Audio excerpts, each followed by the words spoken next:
এক ব্যক্তি জনৈক সাহাবীকে দেখলেন যে তিনি প্রত্যেক নামাজেই সূরা ইখলাস পড়েন, প্রত্যেক নামাজে সূরা ইখলাস পড়েন। মানে তাকে ইমামতির দায়িত্ব দেওয়া হয়েছে, প্রত্যেকটা রাকাতে তিনি যখন সূরা ফাতিহা শেষ করেন সূরা ইখলাস পড়েন, তারপরে অন্য কিরাত পড়েন। এটা কি ইউনিক না?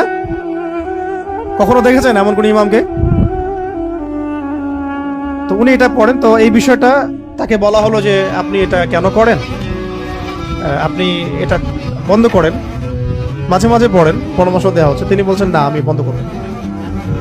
তো এমন অবস্থা হয়েছে যে কেসটা রাসূল সাল্লাল্লাহু আলাইহি ওয়াসাল্লামের দরবার পর্যন্ত পৌঁছেছে। ইয়া রাসূলুল্লাহ, আপনার যে ইমাম আপনি দিয়েছেন সেই ইমাম তো এরকম করে, প্রত্যেক রাকাতেই সূরা ইখলাস পড়ে। এখন নবী সাল্লাল্লাহু আলাইহি ওয়াসাল্লাম এর কাছে যখন এই বিষয়টা আসলো, তো তিনি জিজ্ঞাসা করলেন যে সূরা ইখলাস তুমি প্রত্যেক রাকাতে কেন পড়ো? তিনি বললেন যে আমি এই সূরাটাকে ইয়া রাসূলুল্লাহ ভালোবাসি, আমি এই সূরাটাকে ভালোবাসি।